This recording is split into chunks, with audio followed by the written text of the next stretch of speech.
नमस्कार, कैसे हैं? नमस्कार, मैं हूं राकेश, आप लोगों के सामने स्वागत करता हूं और उम्मीद करता हूं कि आप सभी लोग पढ़ रहे होंगे। और इस उम्मीद के साथ कि आप लोग पढ़ रहे हैं तो कुछ क्वेरीज भी हो रही होंगे आप लोगों को। वैसे उनमें से कुछ क्वेरीज कुछ बच्चे शेयर करते हैं, कुछ जेन्युइन क्वेरीज भी होती हैं और कुछ डर से बनी हुई समस्याएं होती हैं। कई बार सारी समस्याएं सिर्फ पढ़ाई से रिलेटेड नहीं होती हैं, उसके इर्द गिर्द जो ताना बाना बुना गया होता है, क्योंकि ये बहुत बड़ा सोशल वर्ल्ड है और उससे बच्चा प्रभावित बहुत तेज़ी से होता है।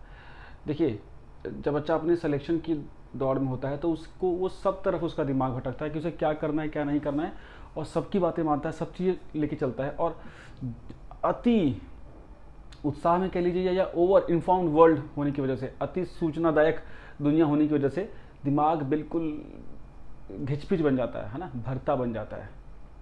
और इस परिस्थितियों में जो अच्छा बच्चा भी होता है वो अपने ट्रैक से भटक सकता है। कुछ चीज़ों को लेके बहुत बड़े मिथ आपको दूर करने पड़ेंगे। केवीएस की अगर हम बात करें तो KVS, PRT, TGT, PGT eligibility आप लोगों को पता होगी, और आप लोग किस किस परीक्षा के लिए एलिजिबल है वो सब परीक्षाएं दीजिएगा। ईमानदारी से बता रहा हूँ, प्रिंसिपल का, इसमें वाइस प्रिंसिपल का, लाइब्रेरियन, जिसके लिए एलिजिबल है सब भरिएगा। एक से ज़्यादा के लिए एलिजिबल है वो भी भरिएगा। कई बार बच्चे बोलते हैं सर हम तो टीजीटी के लिए एलिजिबल हैं, प्राइमरी तो क्या भरेंगे। अगर आप बिल्कुल फ्रेशर हैं प्लीज़ सब भरिए, है ना। वर्तमान समय की परिस्थितियों में कब कौन सी वैकेंसी अंतिम हो जाए नहीं कह सकते, है ना।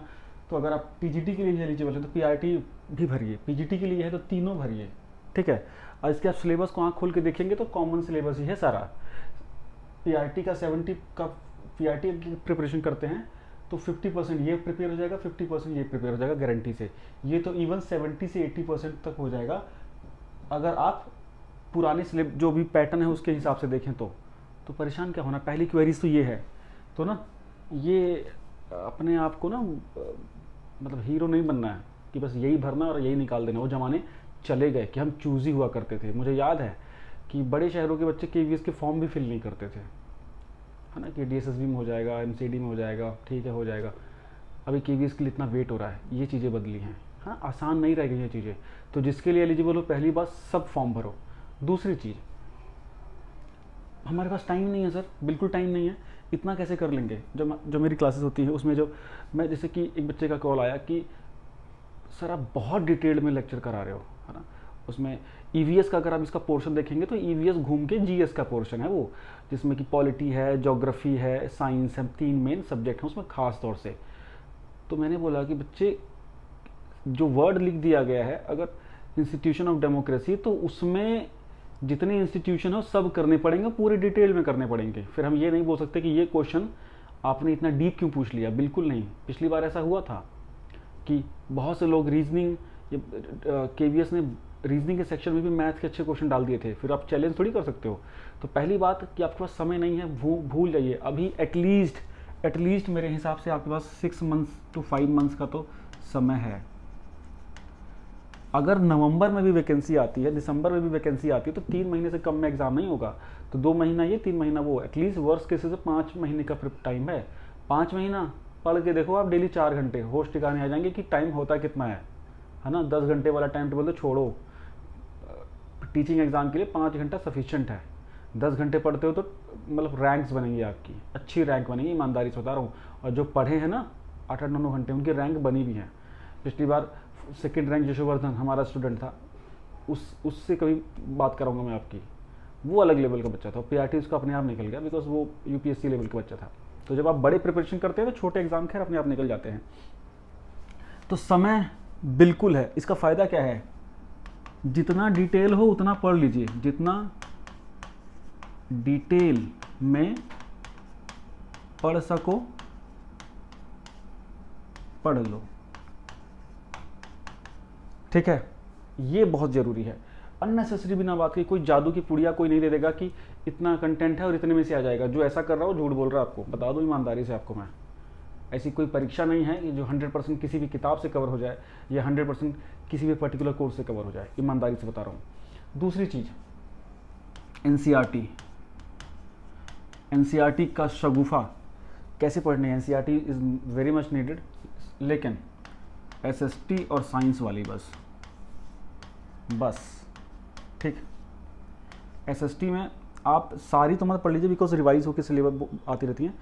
8th 9th की पढ़ लीजिए, 10th की चाहें तो फिर कोई दिक्कत नहीं, रहने दीजिए। और ब्रशअप मारना है तो थोड़ा सा 11th 12th क्लास का देख सकते हैं। 11th 12th क्लास का भी नहीं देखिए, छोड़िए, 8वीं 9वीं का ही अगर देख लेते ना, 6ठी 7वीं 8वीं 9वीं का ही थोड़ा थोड़ा। तो मैं बहुत ज़्यादा इसका वो नहीं हूँ, क्योंकि मैं जो किताबें बताता हूँ ना वो एनसीईआरटी की जिस्ट होती हैं। जैसे मैं सीधे बताता हूँ लक्ष्मीकांत या परीक्षा वाणी बोल दे रहा हूँ मैं पॉलिटी के लिए, करो ना, उसमें से कुछ करने की जरूरत नहीं यहाँ से आपको। एनसीईआरटी के अननेसेसरी मतलब समस्या में नहीं पढ़ना कि एनसीईआरटी नहीं पढ़ी तो मर गए और एनसीईआरटी ही पढ़ के हो जाएगा, भ्रम है आपका। आपको अल्टीमेट लेवल कब आता है, जब आप पढ़ के ना क्वेश्चन की फ्रेमिंग करने लग जाएं, वहाँ से क्वेश्चन बनते हैं, वहाँ से फिर आप एक उच्च स्तर पे होते हैं कि आप पढ़ के और उस टॉपिक को खुद किसी को और को पढ़ा सकें या वहाँ से क्वेश्चंस फ्रेम कर सकें, वो उच्च स्तर होता है। तो एनसीईआरटी को बहुत लिमिटेड तरीके से पढ़िए, बहुत स्मार्ट तरीके से पढ़िए। सिर्फ साइंस की एनसीईआरटी पढ़िए 8वीं 9वीं की 10वीं की, साइंस की एनसीईआरटी 8वीं 9वीं 10वीं की समझ पैदा करने के लिए करिए। केवीएस का एग्जाम निकालने के लिए मत करिए। आप उसमें अगर न्यूक्लियर फ्यूजन पढ़ रहे हैं तो न्यूक्लियर फ्यूजन और फ्यूजन को पढ़ जाइए, फिर दुनिया के किसी परीक्षा में न्यूक्लियर फ्यूजन और फ्यूजन से क्वेश्चन आए तो आप कर सके, बात खत्म हो गई। इस तरह खत्म करिए टॉपिक को और इतना गैप छोड़ के रखिए कि अगर सिलेबस में कोई बदलाव आए तो उसको आप झेल सकें। केवीएस बदनाम है सिलेबस चेंज करने के लिए, ठीक है।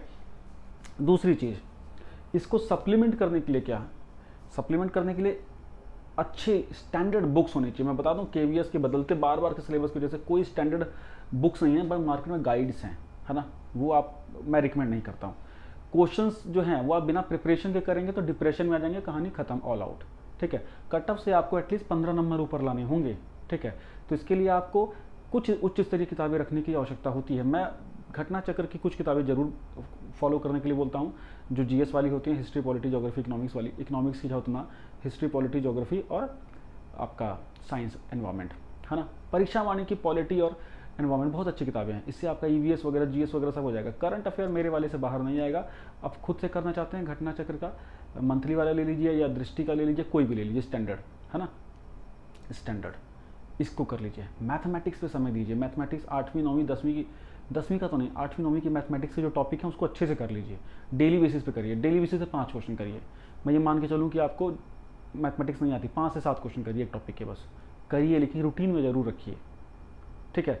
पेडागोजी वगैरह को लास्ट में करना जब नोटिफिकेशन होगा। सीरियसली बता रहा हूँ, केवीएस कभी भी पेडागोजी को ज़्यादा महत्व, मैं साइकोलॉजी को इतना महत्व नहीं देता है, वो जनरलाइज पेपर को ज़्यादा महत्व देता है, तो इसको पकड़ के चलिएगा।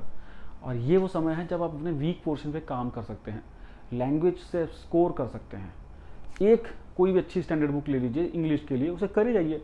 डेली आपको 50 सिनोनिम्स एंटोनिम्स पढ़ने हैं, पढ़ो उसको ना, तभी तो वोकैब क्लियर बनेगी। अगर आप ग्रामर कर रहे हो तो ग्रामर में एक टॉपिक लेके उसको करना शुरू करो। देखिए, स्पून फीडिंग से थोड़ा बचना पड़ेगा आपको, ठीक है। पहले खुद ये मादा रखिए कि आप खुद भी अपने दम पे भी चीज़ें निकाल सकते हैं, और हम जैसे लोगों की जरूरत आपको सिर्फ सप्लीमेंट के लिए होनी चाहिए, बिल्कुल किसी पर डिपेंडेंट मत रहिए प्लीज़।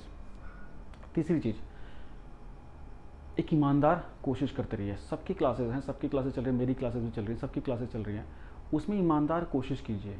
लिखिए, लिखिए चीज़ों को। कोई समस्या अगर आपको आए तो मेरे से बात कर सकते हैं।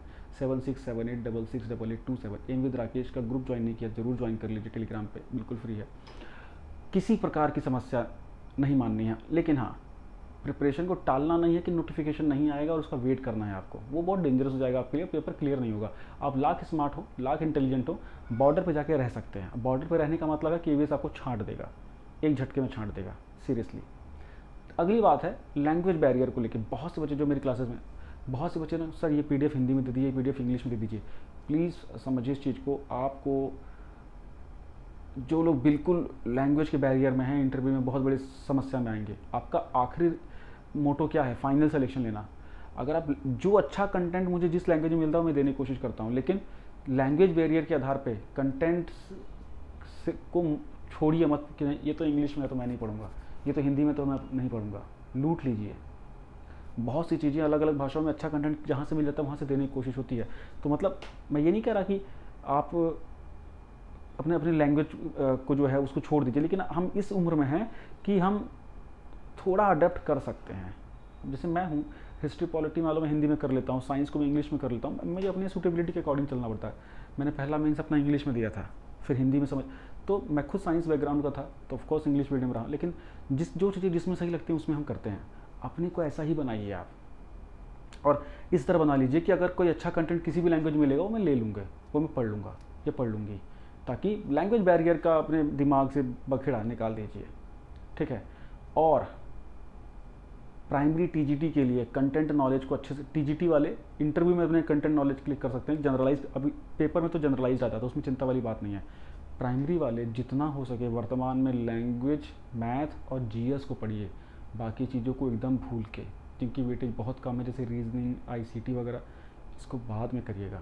लेकिन हाँ, एक छोटा शेड्यूल बना के कंप्लीटली उन चीज़ों को करते रहिए और डेली वही चीज़ें घिसिए, डेली वही चीज़ें घिसिए, है ना। ज़्यादा एक्सपेरिमेंट मत करिए, ज़्यादा एक्सपेरिमेंट बिल्कुल मत चलिए। केबीसी क्लासेस चल रही हैं, चाहे तो जुड़ सकते हैं। जिस प्रकार से भी आप प्रिपरेशन कर रहे हो उसको करते रहिए, अपनी प्रिपरेशन को मोनोटोनस ना बनाइए, रिवीजन करते रहिए।